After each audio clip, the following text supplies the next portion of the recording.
If all of your processes are stateless, you don't need persistence. Clients can use any server at any time. However, if your applications are stateful, you could configure a big IP system to manage returning users differently than new users, so that returning users are set to the same pool members used by previous connections. Whether you need to configure persistence depends on how you store client-specific data, such as items in a shopping cart or personal preferences. Question: what could identify a returning user? Most common method: client IP and HTTP cookie. While there are many persistence modes, they can be divided into two groups. The first attempts to recognize returning users and send them to the same server on subsequent connections. The second attempts to recognize reused destinations and send clients going to the same destination via the same path. Almost all methods identify returning clients. The two most commonly used are looked at in this lecture: source address and cookie persistence. A mask of 255.255.255.0 says a matching IP address needs to match in the first 3 octets, and the fourth does not matter. What is the best mask for a source address persistence profile? It depends upon the client base. A mask of 255.255.255.255, which is the default, would not be good if the clients were anywhere on the internet. There are over 4 billion version 4 IP addresses, so potentially the LTM would have to maintain 4+ billion persistence records to divide clients into a pool of about 5 members. That's crazy.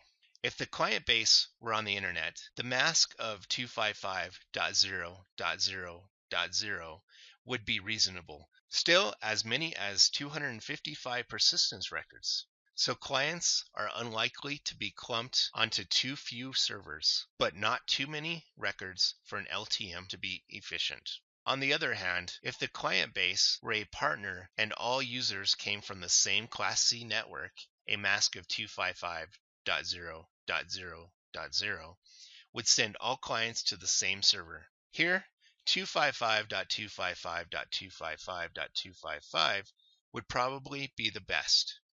It's a balance between too many persistence records, which is bad, or too little distribution, which is also bad.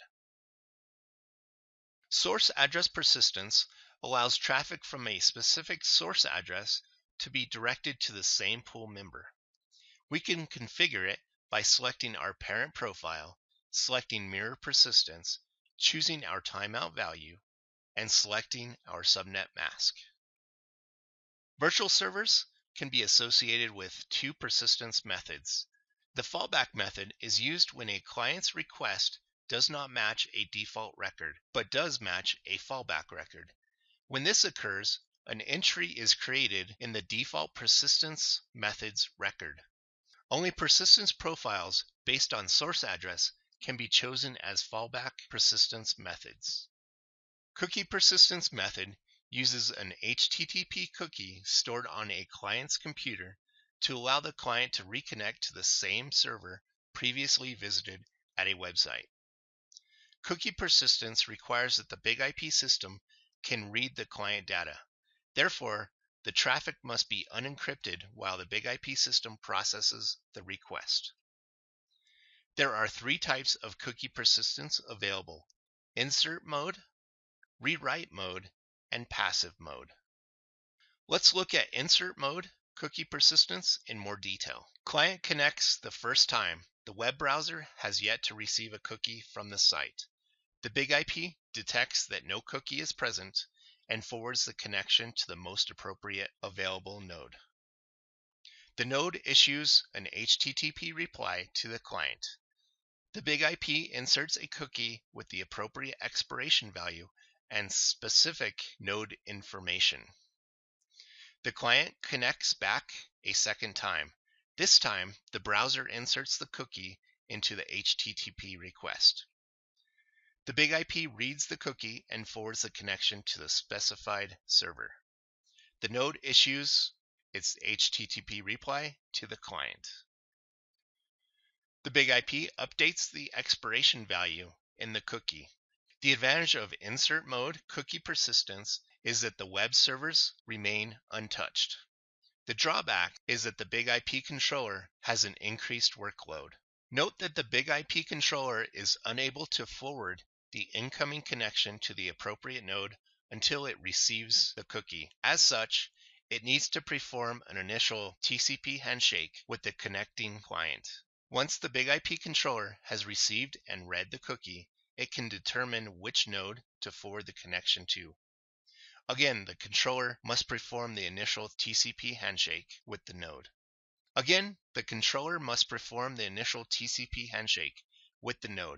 As such, the big IP controller behaves very much like a proxy server.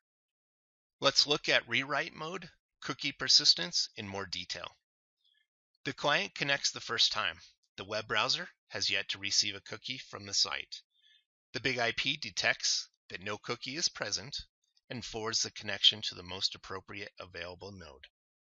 The node issues its HTTP reply to the client, which includes a blank cookie. The big IP rewrites the cookie with the expiration value and node information. The client connects a second time. This time, it inserts the cookie into its HTTP request. The big IP reads the cookie and forwards the connection to the specified server. The node issues its HTTP reply to the client and again includes a blank cookie in its reply. The big IP rewrites the cookie with the expiration value and node information. The advantage of rewrite mode cookie persistence is that it somewhat reduces the workload on the big IP controller. Also, the client server can still have the same configuration since they generate identical cookies. The drawback is that each server needs to be modified to generate the cookie, and the big IP controller still needs to rewrite the cookies. All right, let's look at passive mode cookie persistence in a little more detail.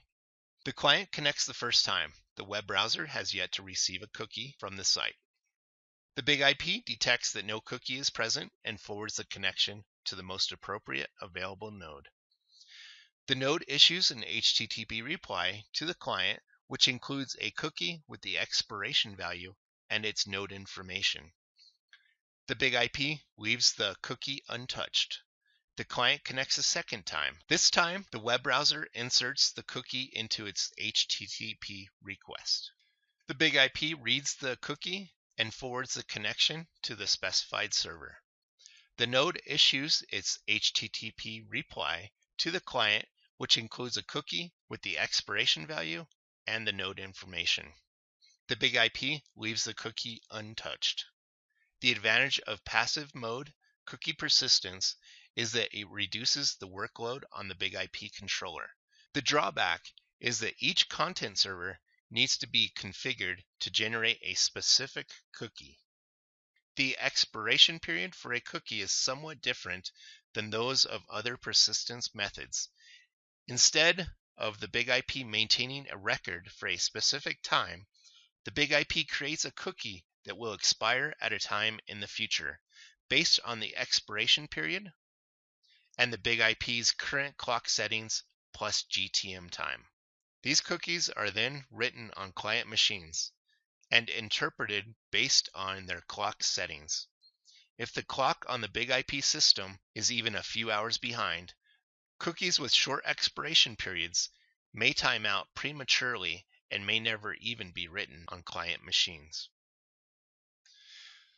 All told, once a pool is selected, the member is chosen to serve the client's requests based on the member's monitor status, management status, persistence method, and load balancing method. You may want to know if you can kill connections that are active like Telnet, FTP, and the answer is yes. You can't do this through the GUI, but you can do it through the CLI.